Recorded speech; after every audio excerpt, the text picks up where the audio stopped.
ప్రభుత్వంలో చంద్రబాబు నాయుడు గారి పనితీరు ఎలా ఉంది?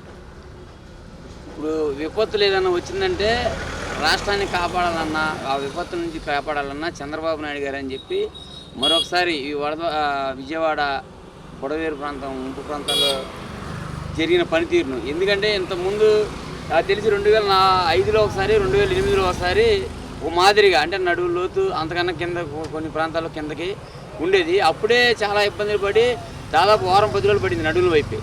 అయితే అది కూడా 2-3 డివిజన్ల వరకు పరిమితమైంది అప్పుడు వరద.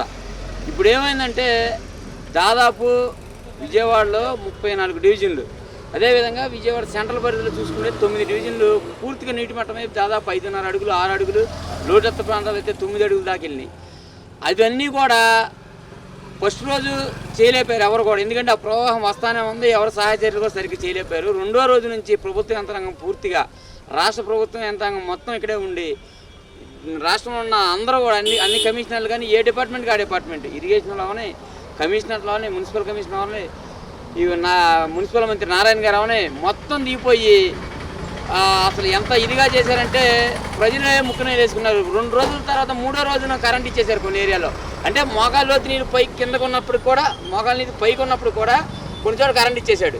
వాళ్ళు దాదాపు ఒక 1200 మంది 1300 మంది ఒక్కొక్క 2-3 డివిజన్లు చేయించుకొని కరెంటు వాళ్ళు ప్రతి వైరు చెక్ చేసి, ప్రతి మీటర్ చెక్ చేసి కరెంటు పునరుద్ధరించడం జనాలు కొంచెం ఊపిరి పీల్చుకున్నారు. అదేవిధంగా సహాయ చర్యలు కూడా చూసుకుంటే ఆహార పొట్లాలు ప్రభుత్వ యంత్రాంగంతో పాటు స్వచ్ఛంద సంస్థలు కూడా పోటీ పడి ఇవ్వడం వల్ల ప్రజలు ఆప్షన్ అయిపోయింది అనమాట. ఇది బాగుందా, ఇది బాగుందా, అది బాగుందా, ఇది తిందాం, అది బాగుంటే అది తిందాం, ఇది అనే స్థాయికి వచ్చారంటే ఏ విధంగా అందిని. అదేవిధంగా స్వచ్ఛంద సంస్థలు బయట నుంచి తెచ్చినా ప్రభుత్వ సహకారం లేదే లోపలికి వెళ్తా లేదు.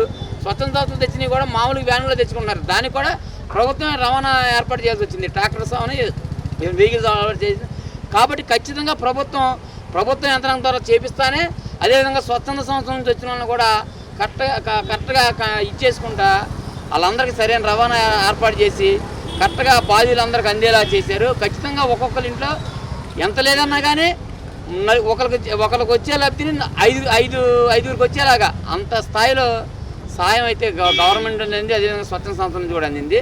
కరెంటు కూడా సకాలంలో ఇవ్వడం వల్ల జనాలందరూ కూడా కొద్దిగా ఊపిరి పీల్చుకున్నారు. అదేవిధంగా కంటిన్యూస్గా వాటర్ ట్యాంకర్తో వాటర్ తోడటం కానీ, వాటర్ పోయటం కానీ, అదేవిధంగా ఇప్పుడు మళ్ళీ ఈ యూసీడీ డిపార్ట్మెంట్ నుంచి వచ్చి ఈ యొక్క 3 రోజుల నుంచి వాళ్ళు కూడా ఈ లోతట్టు ప్రాంతంలో వారదని వాళ్ళు తీయటం, ఇంట్లో ఉన్నట్టుని తీసేయటం, ఇంట్లో ఉన్నట్టుని తీసుకెళ్ళిపోయి బయట పారిపోయటం, అలాగా ఇల్లు కడుక్కోవడం కూడా డైరెక్ట్గా గవర్నమెంటే వరద నుంచి ఇల్లులు కూడా కడిగి ఇవ్వడం అనేది చాలా హర్షించాల్సిన విషయం అని కూడా ప్రజలందరూ కూడా హర్షం వ్యక్తం చేస్తున్నారు. ఖచ్చితంగా విపత్తులను కాపాడే ఆపద్బంధుడు చంద్రబాబు నాయుడు గారని మరొకసారి రుజువు చేసుకున్నారు ఆంధ్రప్రదేశ్ జనాలందరూ కూడా. అంటే ముంపు ప్రాంతంలో ఉన్న జనాలందరూ కూడా ఆ ముంపు నుంచి బాధపడిన వాళ్ళే ఖచ్చితంగా మనసు పూర్తిగా చెప్తున్నారు. మరొక అంశం ఉందన్న, డిప్యూటీ సీఎం పవన్ కళ్యాణ్ గారికి సంబంధించి ఏదైతే ఆయన పనితీరు ఎలా ఉంది?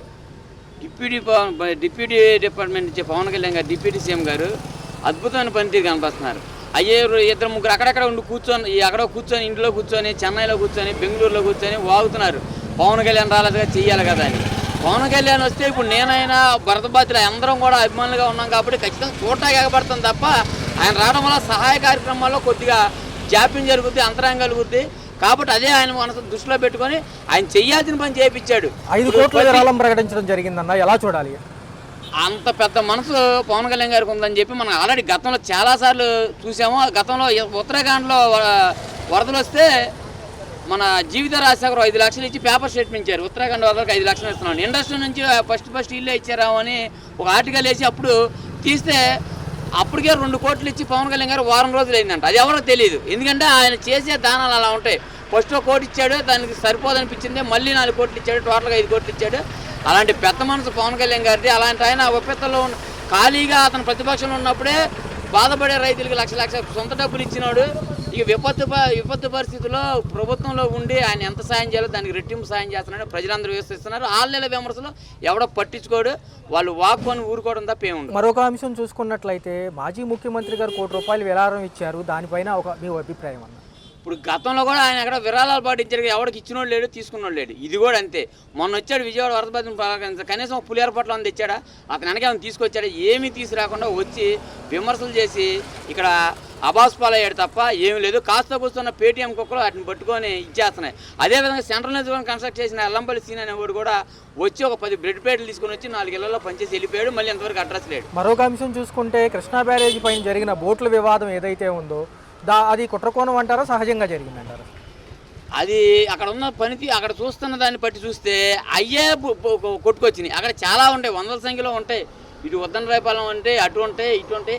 ఏమీ లేకుండా వీళ్ళ హయాంలో వీళ్ళ అండర్లో పనిచేసేయే వచ్చినాయి అంటే దాన్ని ఖచ్చితంగా కుట్రకోణం అనే జనాలు అనుకుంటున్నారు. అందులో ఎక్కువ పర్సెంట్ 70% కుట్రకోణం అనుకుంటున్నారు. అందులో డౌట్ లేదు. అదే విషయం. మరొక అంశం చూసుకున్నట్లయితే సార్, ఒకవేళ ఈ యొక్క వరద ముంపు టైంలో కానివ్వండి, దానికి తర్వాత కానివ్వండి, వాలంటీర్ వ్యవస్థ ఉంటే ఎలా ఉండేదంటారు?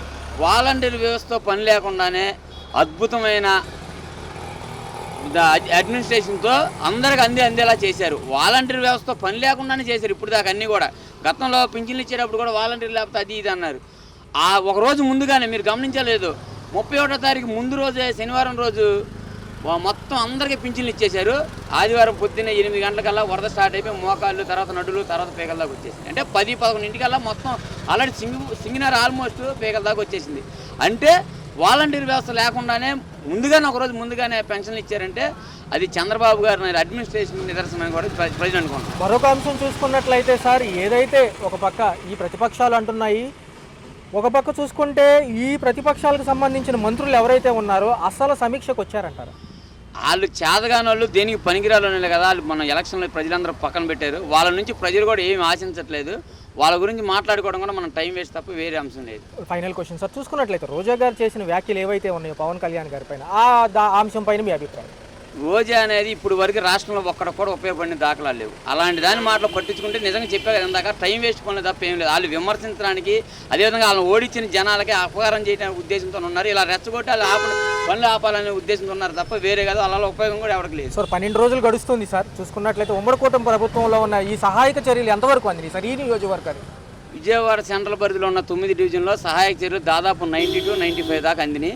5-10 అటు ఇటు వెళ్ళిపోయిన వాళ్ళు ఉన్నారు తప్ప వాళ్ళకి తప్ప మిగతా వాళ్ళు ఇక్కడ ఉన్న వాళ్ళందరికీ అందినాయి. అందులో డోకా లేదు. ఇంకా రాబోయే సహాయం కూడా కేంద్ర ప్రభుత్వం నుంచి కూడా దీనికి సరైన సహకారం ఉంటుందని, ప్రభుత్వం మంచిగానే ఉంటుందని, అలా ఖచ్చితంగా సహాయం అందిద్దని జనాలు కూడా ఎదురు చూస్తున్నారు. వరద బాధితులు అంత ముందు ఇచ్చినట్టుగానే రెట్టింపు శాతంలో ఇస్తారని కూడా మేము అనుకుంటున్నాం. ఉమ్మడి కూటమిలో ఉన్న జన సైనికులు డిప్యూటీ సీఎం తాలూకా అని చెప్పి నెంబర్ ప్లేట్ల మీద వేసుకుని తిరగడం జరిగింది. వాళ్ళ యొక్క సహాయ సహకారాలు ఎలా అంది? వాళ్ళు ఒకసారి మీరు అప్పుడు వచ్చి ఇప్పుడు కాదు వరదలో వచ్చి ఉంటే వాళ్ళు ఏమే ట్రాక్టర్ల మీద ఎలా పంచుతున్నా మొత్తం మీరు కూడా చూసేవాళ్ళు. అందరూ ప్రజలందరూ చూశారు. ప్రత్యేకంగా దాని గురించి సమీక్ష అవసరం లేదు. ఎందుకంటే చూస్తున్నారు, చేస్తున్నారు. జనసేన వచ్చారు, టీడీపీలు వచ్చారు. అయితే నేను చూసిన దాంట్లో ఒకటైతే వైసీపీ ట్రాక్టర్ వేసుకొని పొద్దున్నే ఏదైతే స్టాక్ వెళ్ళారో ఒక్కొక్క వాటర్ బాటిల్ పంచుకుంటే అదే స్టాక్ సాయంత్రం దాకా కంటిన్యూషన్ తిప్పారు తప్ప అవి మొత్తం కనీసం ఆ ట్రాక్టర్ ఖాళీ చేయని పరిస్థితి కూడా ఉంది. ఒక రోజంతా తిరిగారు. నేనైతే సాక్ష్యం ప్రకాశ్ నగర్ పోలీస్ స్టేషన్లో ఎంతలోతు నెలలో నుంచి చూస్తున్నా అవి తీసుకుని వెళ్తా జరిగింది అది. సో రాబోయే కాలం సార్ కేంద్ర సహాయం ఎలా అందబోతుంది? ఖచ్చితంగా కూటమి ప్రభుత్వంలో ఇక్కడ ఉన్న ప్రభుత్వం ఉంది కాబట్టి కేంద్ర ప్రభుత్వం నుంచి కూడా సరైన సహకారం అందుతాయని ప్రజలందరూ కూడా బాగానే ఉంటుందని మేము అనుకుంటున్నాం.